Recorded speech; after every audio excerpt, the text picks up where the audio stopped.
Tonight's program is on swarm management and prevention. Hopefully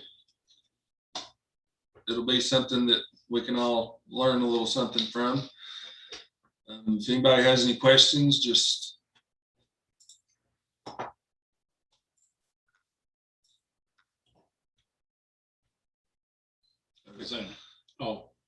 Joanne. If anybody has any questions, just put it in the chat and we'll get to it as quick as we can.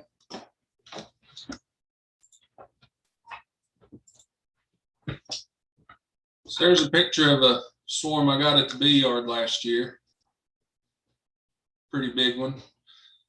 It for reference, it filled out a deep and 2 mediums of foundation in 3 weeks. So it was a pretty good sized swarm.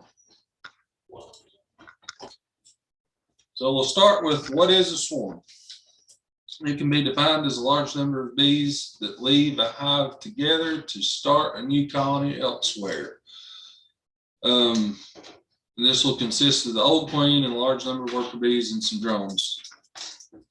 And the bees do this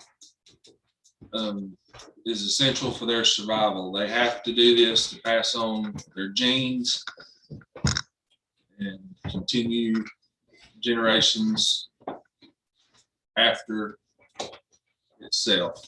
So it can also be thought of as a product of a healthy hive giving birth to another colony.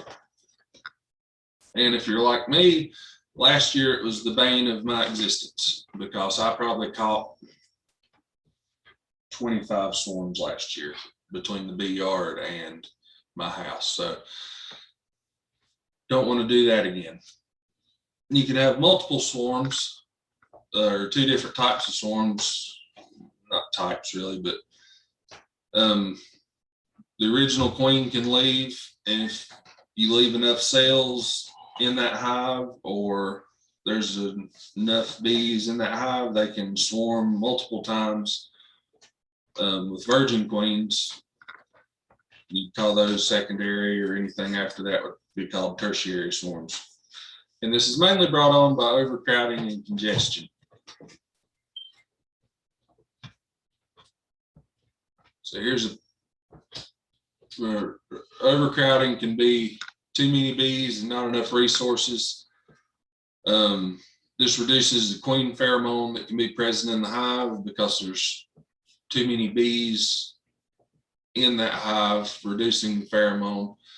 And it doesn't have to be dependent on the size of the hive, but the amount of bees in the hive. So like that one swarm we caught at the bee yard come out of a nuke, single nuke box. So you can get a swarm out of any size hive really. Or you can have congestion, which is nowhere for the queen to lay. And here's a picture of that where this brood frame has been backfilled with nectar and pollen. So everywhere that she should be laying, she can't. This reduces the available brood nest and can lead to swarming, as we see here with a couple cups. So probably all seen that before. Usually you can tell when a hive is going to swarm because they'll usually rear excessive drone brood 3 to 4 weeks before it swarms. Then you'll start to see cups along the bottom of the frames. And during that time, you'll start to usually see backfilling of the brood nest with nectar or pollen. And then they'll start laying eggs in the queen cups. And that's about a week to 2 weeks before they'll swarm, depending on the weather, because they can swarm as soon as the cups become capped. There's anywhere from 9 days to 15 or 16 days that they can swarm. The queen laying is reduced and she gets smaller, preparing for flight. And once the queen cells become capped, swarming is imminent.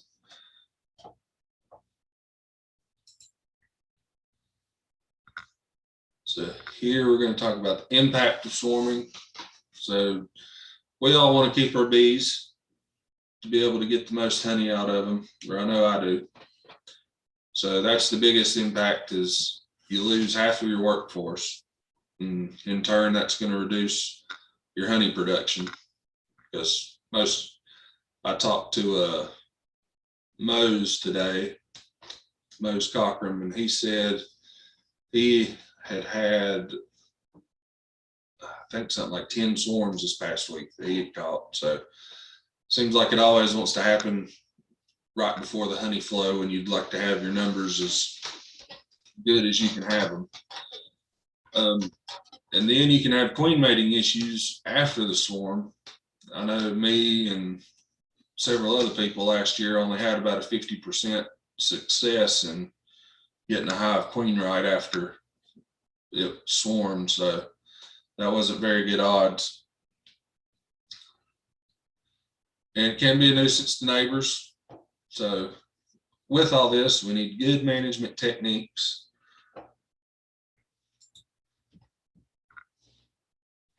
So the best thing to do is to inspect your hives regularly during the spring up through the honey flow. This is just to watch for your indicators of a lot of drone brood or queen cups or hive getting congested, and to anticipate the needs of the bees before it's needed. So this can be done by giving them room. It can give more room for the queen to lay, or more room to add stores that's not in the brood nest. It's simple and easy. In the early spring, like 1st of March, you should have reversed your boxes to consolidate your brood back down to the bottom, to help, give space for the bees to move up. But like we said with the bee yard, and we've probably seen before, that's not always a surefire way to get your bees to not swarm. Sometimes they won't move up, or you'll give them room and they'll still backfill the brood nest. I've seen it with mine. So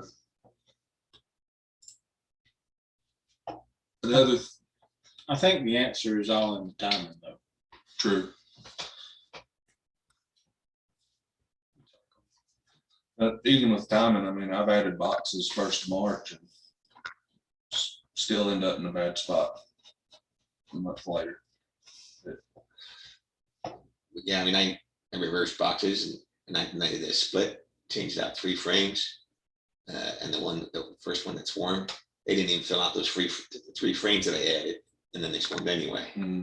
So, it's something to keep in mind and practice, but it's not always a guarantee that it will work. Some other management techniques can be requeening. So having lots of queen pheromone in the hive can prevent swarming. The problem with this is it's hard to find good queens early enough in the year right now for this practice to really be effective. So the best thing to do would be to requeen in the late summer to have the youngest queen possible for the next spring. Clipping queens. Some people are very adamant about clipping a queen's wings, so she is unable to leave with the swarm. The queen will try to leave with the swarm, and she either can't leave or will fall to the ground outside of the hive. This is only a temporary fix, though, to buy time, because the hive will eventually swarm with a hatched queen. You're just preventing her from leaving to buy an extra week or so. You can damage her in the clipping process. And if you do find her out on the ground, you cannot reintroduce her to the parent colony at that point. They'll ball her and kill her. So that's Me personally, I've never understood the concept behind clipping wings. There are some people who are very adamant about it, and I do know this. very good beekeepers very adamant about it. But I'm with you. I've never really thought it was a good idea. Just like putting queen excluders on the entrance. Yeah. Makes no sense to me. Now, what about caging your queen and leaving a broodless pattern to prevent swarms? You can ask that at the end. Oh, okay. Not allowed to ask that right now, Eugene. Wait, You can destroy queen cells, and if you do this at the wrong time, if the hive is already swarmed, or you leave one, you can leave the colony queenless. It's labor intensive. You're gonna have to go in there and look every week. You're gonna have to shake every bee off of every frame, find the queen. And if you miss one, they can still swarm, because it does not take away their desire to swarm. Checkerboarding can be another management tool where you manipulate the hive to where every other frame is foundation or empty comb and the super is above the brood nest. This doesn't need to be confused with checkerboarding frames just to get them to build them out more readily, but this is a swarm prevention checkerboarding where it fools the bees into thinking that they don't have enough stores to leave for the parent colony before it flies off in a swarm. So again, it's kind of labor and equipment intensive to have that many frames and somewhere to put the ones you take out. So, but it can give large populations the job in drawing out wax on foundation. So question though, Okay. when you do a split early to try to prevent a swarm, Mhm. are you just supposed to be checkerboarding with those frames or just putting them on the end? So the frames you take out for the split. Yeah. I wouldn't checkerboard them because you're taking when you're splitting a colony, you want to make them think they have already swarmed. Okay. Or you're splitting them before they get to the point to where they want to swarm. Our problem in this area is we started getting resources a month ago. Pollen really started coming in a month ago. But you only get drips and drabs of a nectar flow coming in. There's not a real strong nectar flow. And you're getting that colony, that queen, to producing a lot of brood with the thought that the nectar flow is on the way. But they are so good at doing what they do that they raise so much brood and that the populations explode before the nectar flow starts. And that's what triggers swarming. Mm-hmm. So a split is going in and taking that surplus strength off before they even get the thought of we're going to swarm. If you're talking about a commercial beekeeper, they were grafting a month ago or 3 weeks ago, and they're splitting colonies with queen cells. So they're taking that surplus strength off and putting queen cells in them and letting them hatch out, and then they're selling the nukes, right? So that's how they're preventing their swarming. But we can do the same thing by using walkaway splits, which is what we've been doing the heck out of for the past 2 weeks now. Mm-hmm. Just pulling that extra strength off. But to answer your question is, when you take that extra strength off, you're consolidating that brood nest back down to the bottom, where it originally should be, because the queen works from bottom up. So you're consolidating that brood nest back down. You're putting the empty stuff on top, which is allowing her space to come from the bottom back up through the top, and everything's good with the world, right? So the answer to your question is, no, I would not checkerboard if I'm taking a split off. I don't know what your answer would be to that, but that would be mine. Well, you That need to and- pull your three-dimensional nest or brood back together anyway.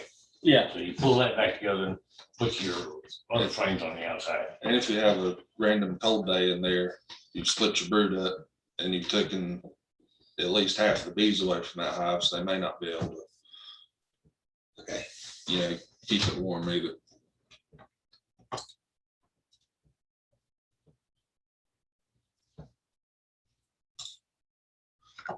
So here's a little diagram of checkerboarding where the super frames are checkerboarded above your brood nest, and the brood nest is left alone. So what we just talked about was, to me, would be more swarm management. And these next few topics are going to be more on swarm prevention. There is more definitive results in these next methods. So just to clarify, what we were talking about was pre-swarm. What we're talking about now is swarming is imminent. Yeah. And we're taking measures to keep that from happening. sort of like IPM with mites. Yeah. You can use screen bottom boards. You can, use drone frames. You can do all these things to help keep mites low. But if you have a high mite population anyway, or even after doing that, then these are the tried and true method to knock that out. So Bee School, if you've attended, I'm sure has talked about the Demarest method, which is a way to keep a hive from swarming.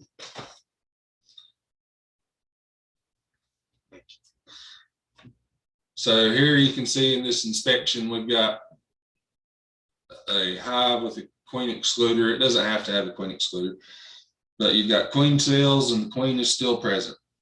So they're going to swarm.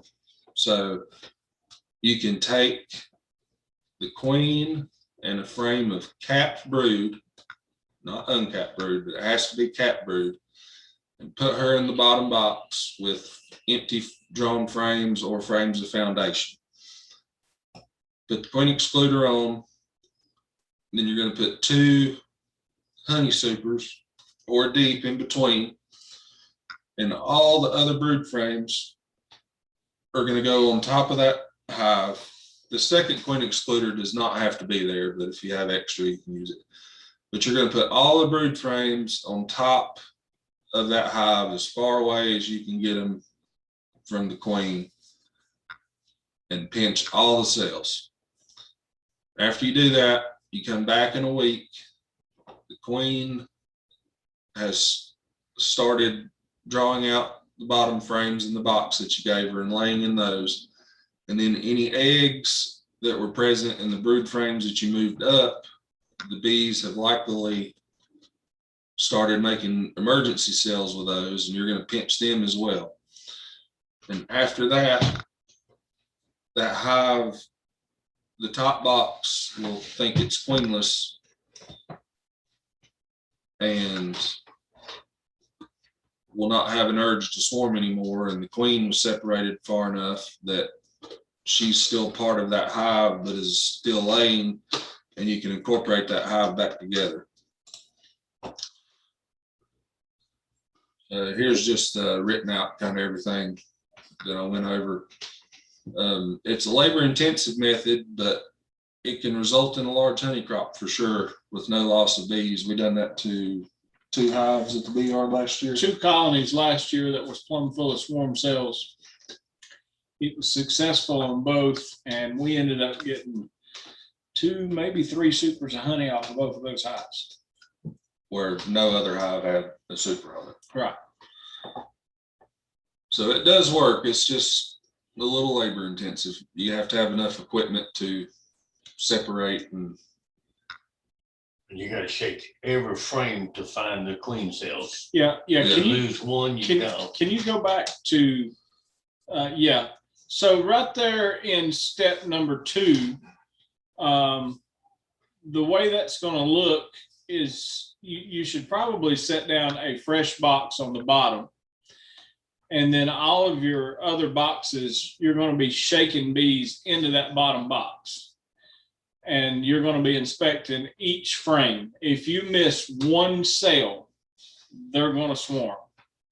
And with the queen excluders on, your queen's going to be in the box, but they're still going to swarm.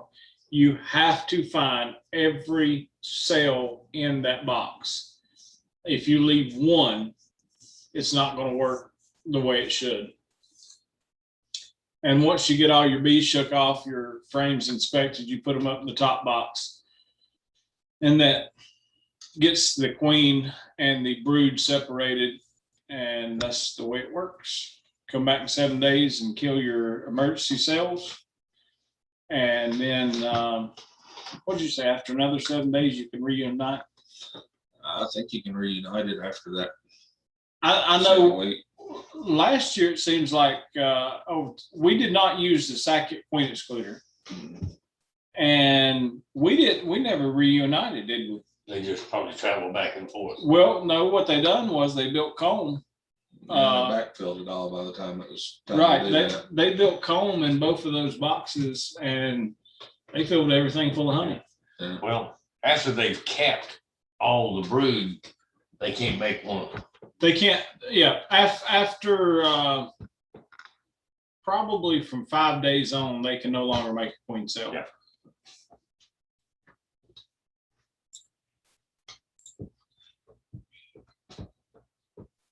So another thing that you can do is hive equalization.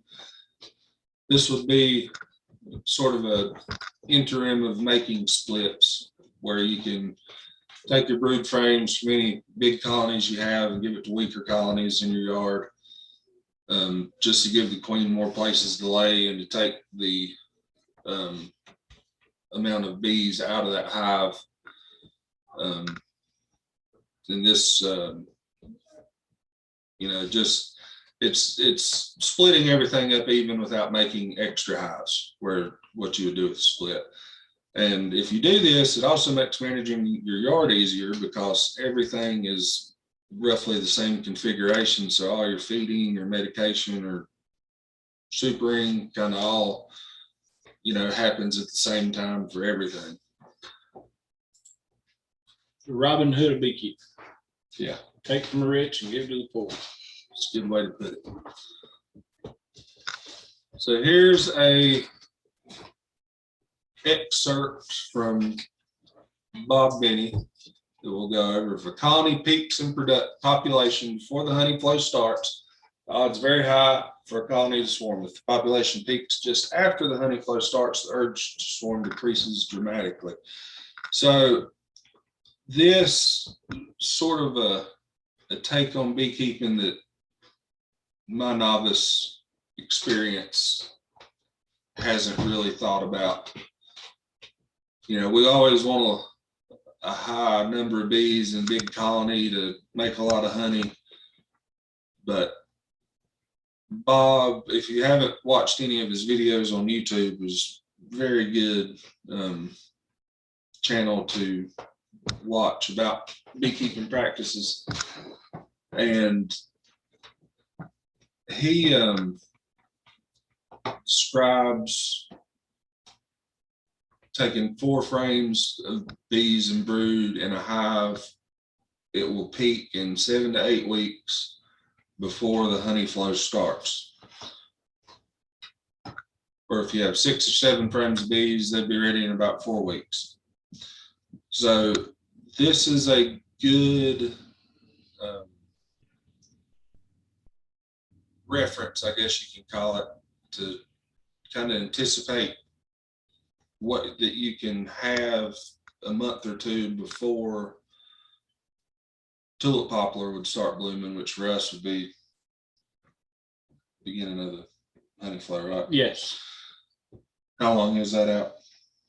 3 weeks? 2 weeks? 3. And what the weather does. Yeah.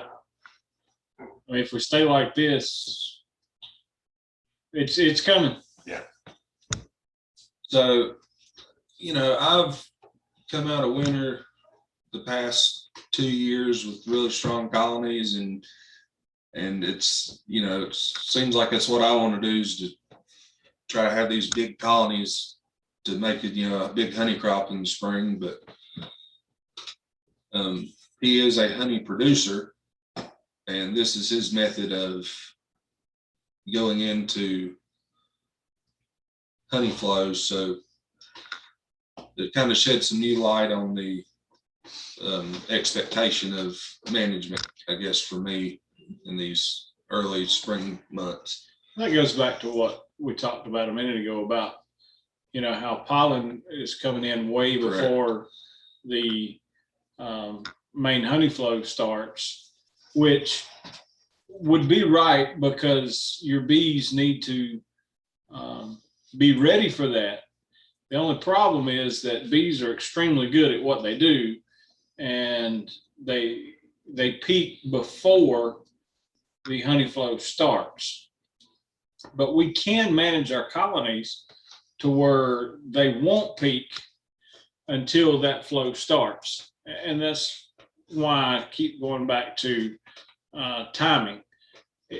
If I may, I'd also like to talk about that first statement there that he was talking about. If the population peaks just after the honey flow starts, the urge to swarm decreases dramatically. I agree with that 100% on the fact that the bees have room to store said honey. And they've got something to do. If they don't have room to store that nectar that they're bringing in, they're going to backfill the brood nest and they're going to swarm anyway.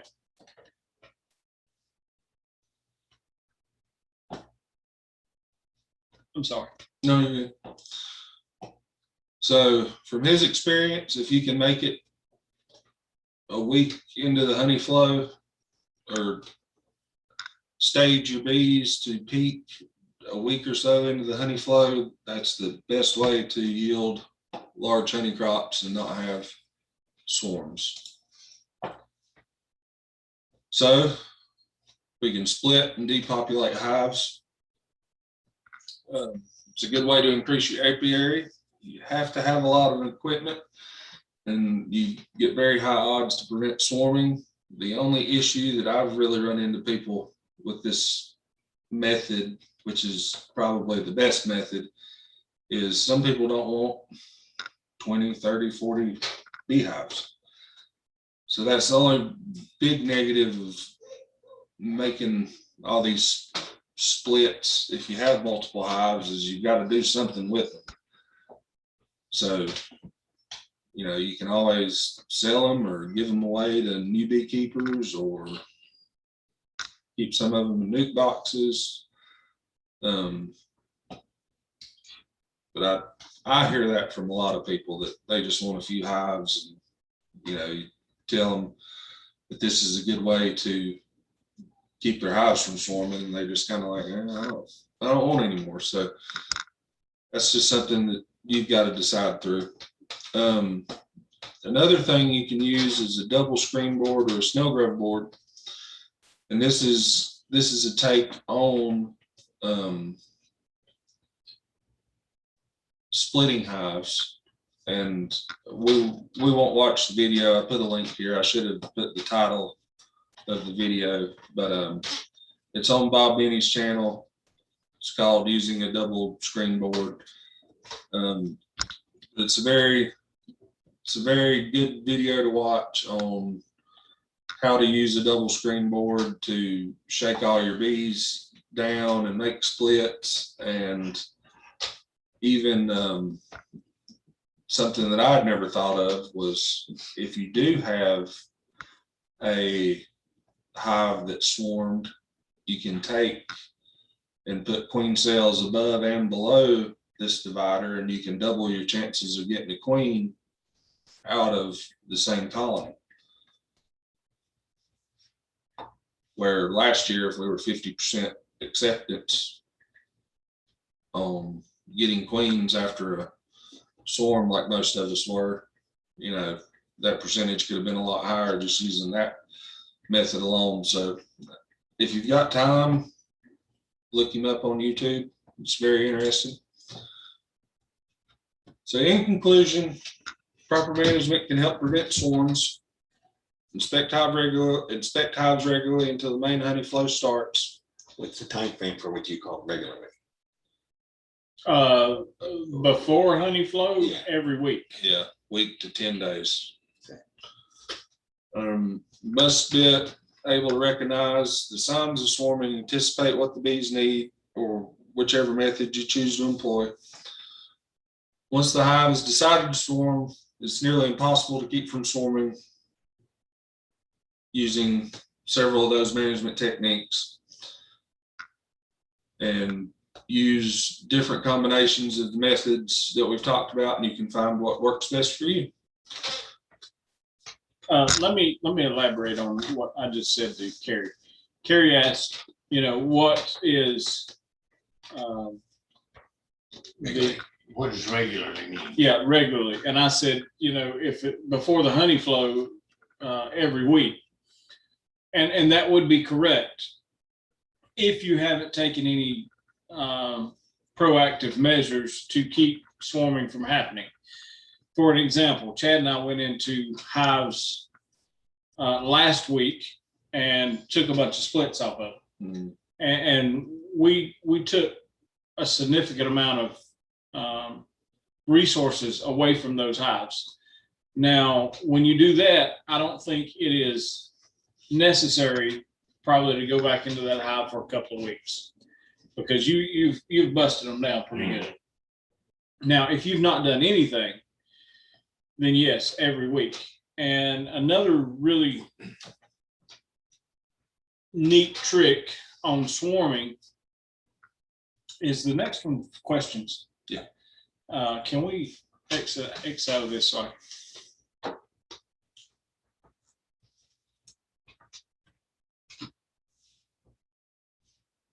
Just hit stop sharing.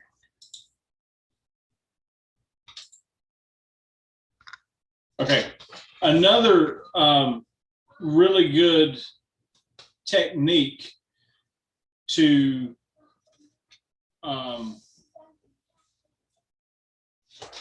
sometimes my words leave me, to check on swarming is when you first go in your hives and you want to take your top boxes and lift them up and look on the underside.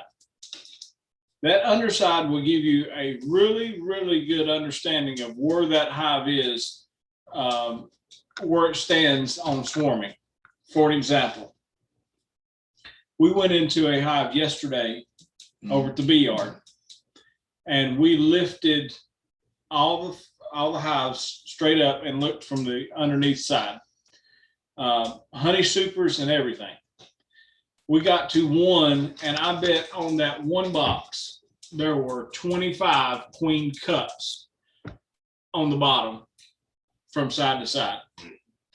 That is a strong indicator that that hive is thinking very seriously about swarming. Also, you can see queen cells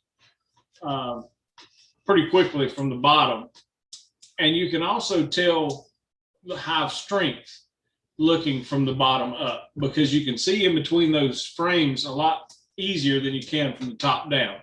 Sometimes looking from the top down will really fool you, because those bees will come straight up as soon as you crack that lid.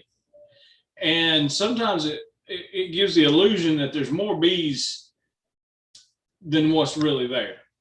But if you look from the bottom up, you can really tell what kind of population you have. And one thing Eugene mentioned earlier was about caging your queen and introducing a broodless period. That's all for mite control also. Yes, you can oxalic acid on day, was it 14? No, that is 21. day 19, 20, and 21, I think. I personally haven't done that. Do you run into any supersedure issues when you do that? No, because the queen is there, she releases pheromones, it's a brood break. But you gotta watch your timing, like I said, especially if you're gonna peak for honey flow. I don't know that I would really employ that technique in the springtime. 21 days is a lot of time. Yeah. Or 18. I think you can release the queen on day 18. There's a diagram there. Yeah. But I don't really know that I would do it in the spring. I think it's can everybody still see it? No. I was just gonna look up. I think it's a great technique for just after the honey flow to do an oxalic acid treatment. And to answer your question, Chad, I did it on several hives and I did not have one queen issue from it. And I got really good results on mite kill. See if we can find the image real quick.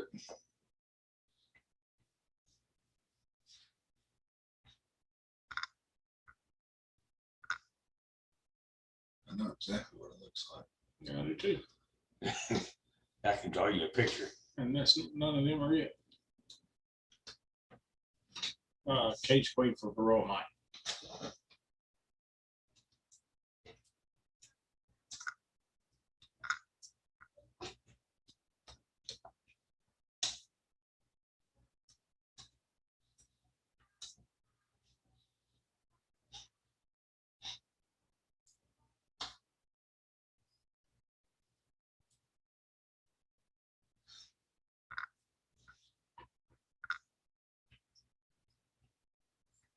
Well, my basic question was, about using it for swarm prevention. I guess it would depend on how strong your colony is too. I You'd think end up with a lot of field workers at the end of the time. I personally think my favorite, I wouldn't call it my favorite. I would say the one that makes the most sense to me is taking surplus strength to bring that colony down. You can take as much strength or as little strength Right. as you want to from a colony. You determine what gets taken from that colony. The fellow that we went and got the packages from yesterday, he said that some of his colonies, he had already taken 6 pounds of bees off of them, Really? plus a nuke. Was his weather that much ahead of ours? I don't know. The packages seemed nice and heavy. Matt, isn't that what he said? Yeah, that's what he said, but you gotta remember down there, for whatever reason, trees are a little bit further along than ours too. They are a week or so ahead of us. Yes. You can share that. So we found the diagram that shows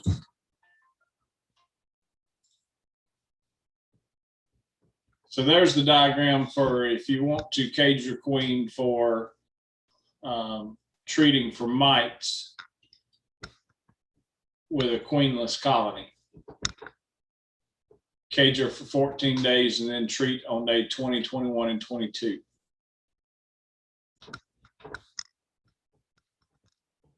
That technique works and it works well. I just don't know that I would do it in the spring.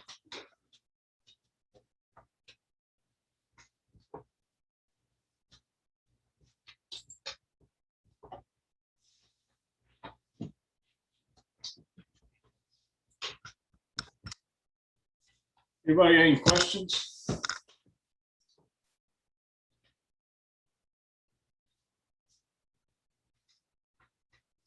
I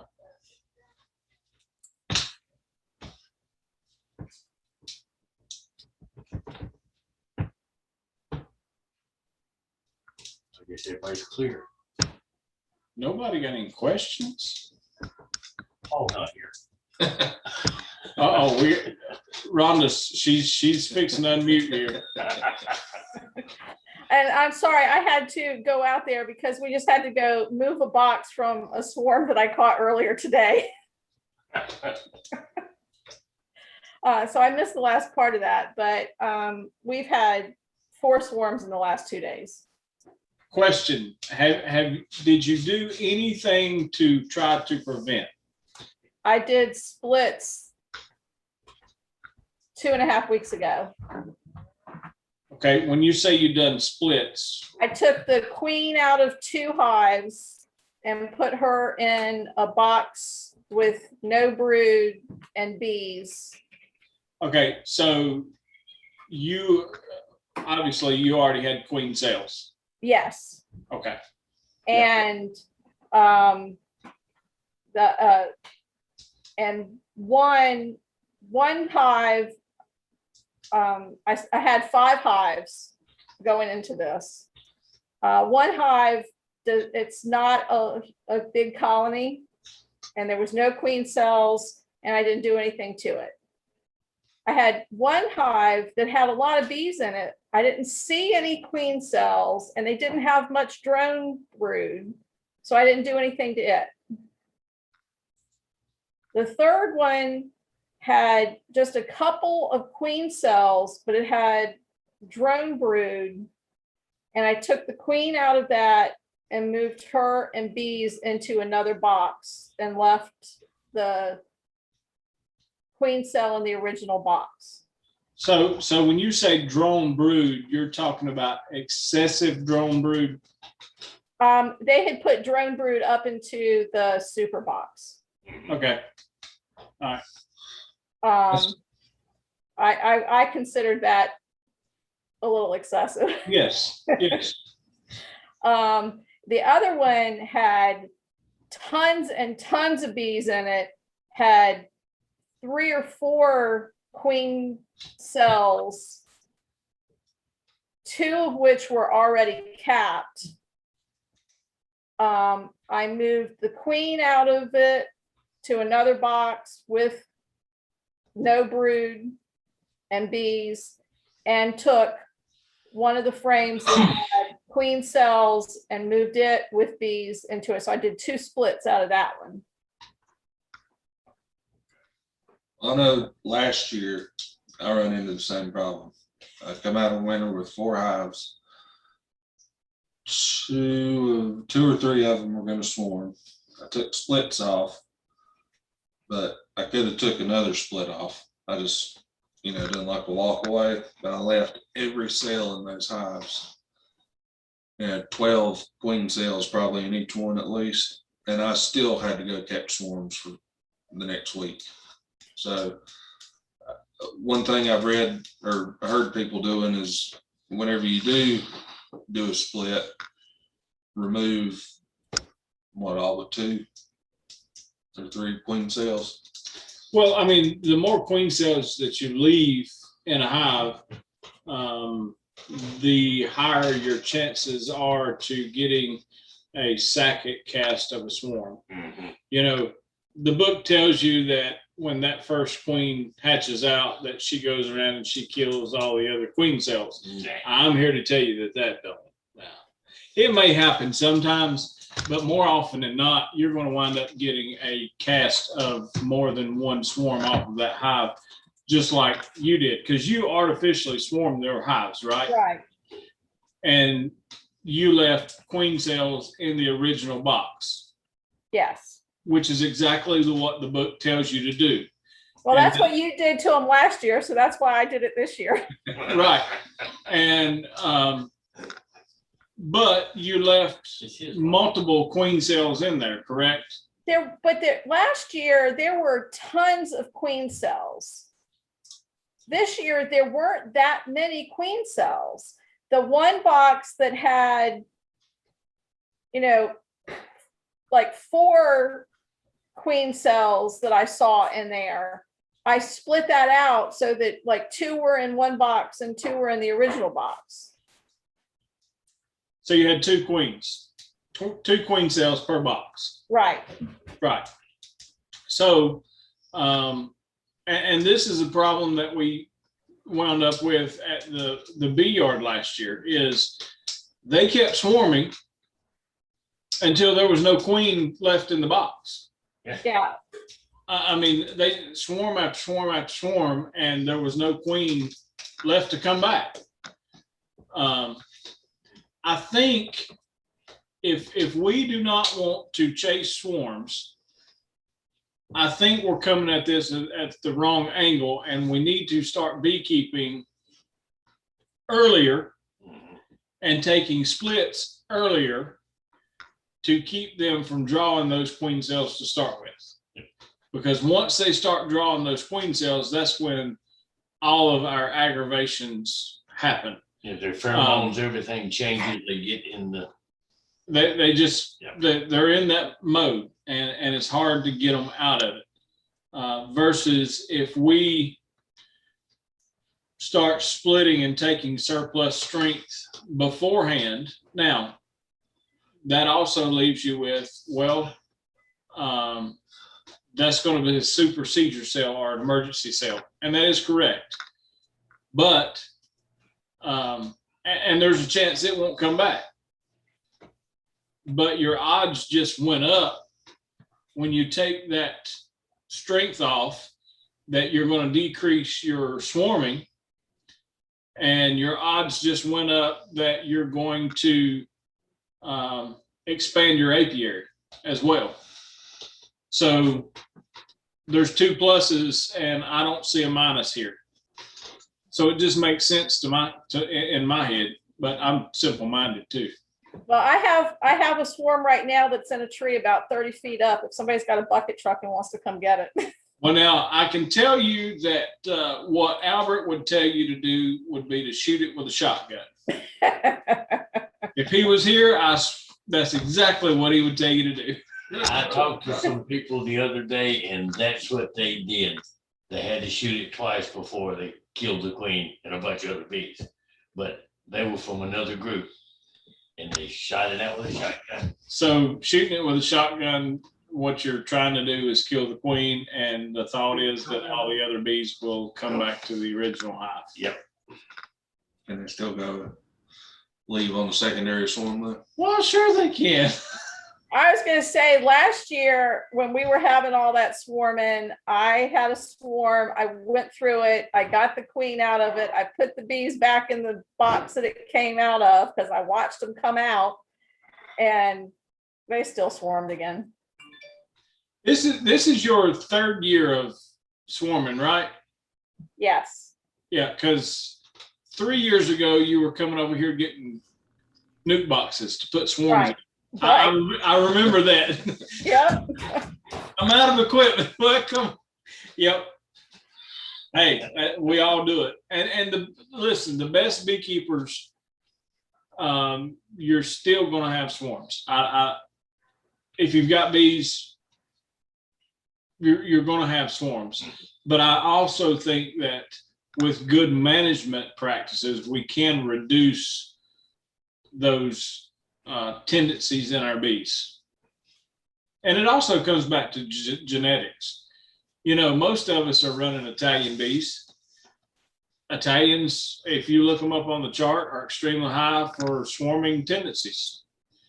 That's just what we do. If you've got Carniolans, they're not so driven to swarm because they're not rearing brood as much as Italians are. So it's also the breed of bees that we're running. You know, does that mean we need to change what we're our genetics? That's up to the beekeeper. You know, Amy's gone. She's running what is Buckfast? She's got Buckfast bees. Yes. But I talked to her today, and she's splitting hives left and right too. And they come out of winter, she said, extremely small. So Well, mine started bringing in, you were saying the pollen started a month ago. Mine started at least 6 or 7 weeks ago. I was well, watching. I was giving a rough guess, but yeah. It was crazy. I mean, it was still like, I was surprised they were flying. It was still 40 degrees during the day and they're bringing pollen in. Yeah. I mean, if you watch all the commercial beekeepers, I don't care if they're pollinators or they are honey producers or they are beekeepers that are selling bees. Every one of them has something in common. That is, they split their bees about this time every year. They split their bees. A honey producer, Bob Benning, he's splitting bees. Tim Holt, he's a pollinator. As soon as they come back from California, he splits bees. He's splitting bees. Why are they doing that? There's a reason why they're doing it.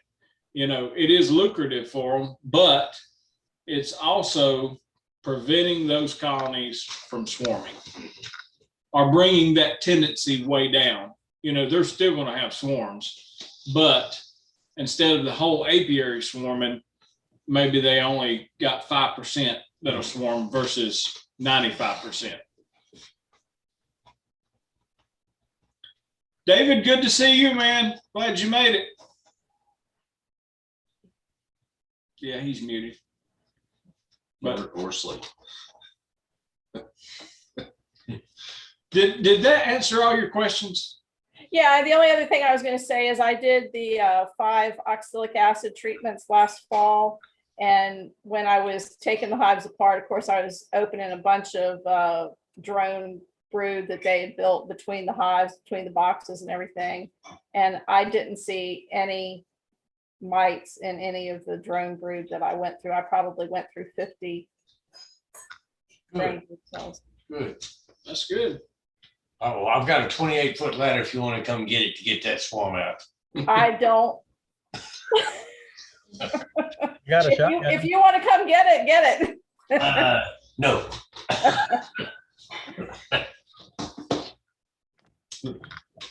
Well, thank you. Yes, ma'am.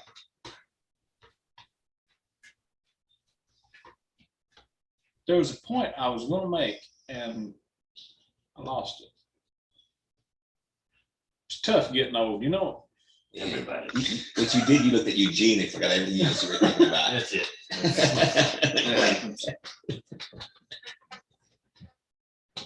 Anybody else got any questions, comments?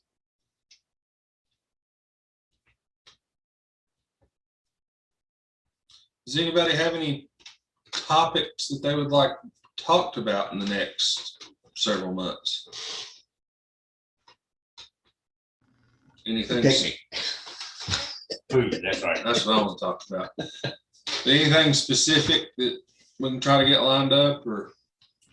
I think it would be good to go over some of this equipment and its uses, like, you know, some of the non-standard equipment and its uses, like those double screen boards and just some of the various stuff like that and what people can use it for. I think there's a lot of stuff available out there that people just don't know about.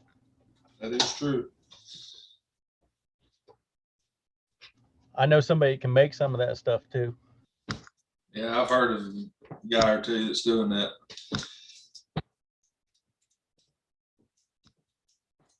I want to go, I know what it was that I was going to talk about. Thanks for mentioning that, Matt. Because you're right, there is a lot of equipment out there that nobody, just like those double screen boards, they've been using them over in, I think, Europe for years. And they have some really, really good applications, but nobody over here's heard about it. You know, they're called a Snellgrove board. Snow growth board has the different openings that you can manipulate your forge or force into a top box or bottom box. But the double screen board is just a divider amongst those. First time I ever saw it used was one of the inspectors took a inner cover and screened it on both sides to do a split with. Oh, yeah, yeah. You can actually overwinter a very small colony on top of a larger colony, and it will come through the winter, you know, given the fact that the colony is healthy, with actually no problems, because heat rises. Mhm. So they're getting all the heat from the big colony below, and they don't have to generate that heat. And in the springtime, they can actually grow much faster because they can cover more brood because of that heat that they're getting from below. But I'm getting way ahead of what we were. And I mean, and then in the same breath, you've got double nukes, you've got queen castles. I mean, there's all Resource these different islands. pieces of equipment that We should get for the fall. that you can use for various different things. I just think it'd be good to just kind of shed some light on all that different type stuff. Oh, yeah, Yeah. yeah. Yeah, it sounds like Rhonda needs a queen castle. You make 2-frame, 3-frame splits then. I want to go back to what Rhonda was talking about oxalic acid. You said that you did 5 treatments. Tell us how you did them. 7 days apart for 5 weeks, 5 weeks. I did it probably have to go back and look, but I think it was middle of August into September. So there's brood still present in the hive. Yes. Okay. So there's studies coming out, not really, well, there are actually studies coming that are being done right now. But so they were done on Bob Binney's bees by the University of Georgia. So Bob gets the kind of the inside scoop before the results are put out to the public. But kind of what he alluded to was that we're not treating as frequently enough when we're doing it with brood on the hive, and we're not using enough oxalic acid. He suggested that if we are going to treat with brood on the hive, that we need to treat for at least 21 days, every 3 to 4 days apart. The reason being is when a mite comes out of the cell, it hangs on to a bee for up to 3 to 4 days, and then it goes right back into another cell and is stuck in that cell for 21 days. So if we're treating every 3 to 4 days for 21 days, the amount of mites that we're catching out of the cells just went up, 10-fold. There's also a researcher out of Canada that is alluding to the fact that we really need to be paying attention to our temperature, at what temperature that we're turning that oxalic acid from a powder to a vapor. He's saying if it's too hot, that chemical can be breaking down and losing its effectiveness. If you're not seeing any mites in your hive, that's fantastic. I'm just telling you what some of the more prominent folks than I are saying on the oxalic acid. Well, it's probably ever changing. So. And again, to my simple mind, those things that they're saying Makes sense. make sense. And you can use it with honey supers present now. Yeah, you can use oxalic acid with honey on the hive now. It has been approved. And somebody alluded to the fact that they're thinking that the reason why they done that, they made that change, is because there's another method to apply oxalic acid is coming right behind it. Something like the Apivar strips or the what's the gel? Apagard, something like that that we can stick in the hive and stay in the hive. Now, whether that actually comes true, I don't know, but it does make sense that they would make a big change like that. Yeah. And then come right behind it with a different application method. And I hope they do. Yeah. I'll charge more for it though. Well, I'm getting ready to treat the 3 swarms that I just hived When did you hive them? yesterday and today. So I'll probably do it this weekend. Yeah. I put the package in, and I use oxalic acid, 1-to-1 syrup, and water, sprayed them. before I dumped them in. So I'll get a knockdown anyway. Yeah. Yeah. I think that is the best way to do it, because you're broodless. You're not going to get a better kill than what you will get in that application.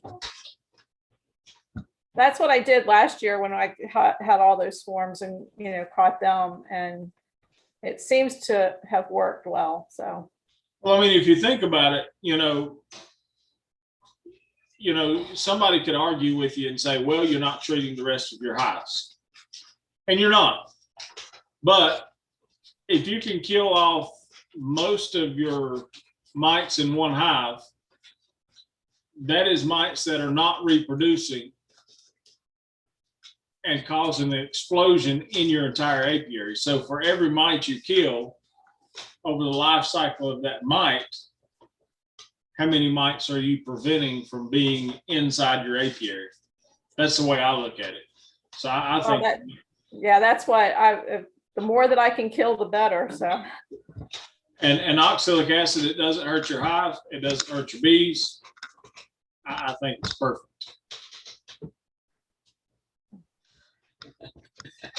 All right, guys. Good night. And if you have any questions, just give us a call. Come see us. We'll help you any way we can. Yeah.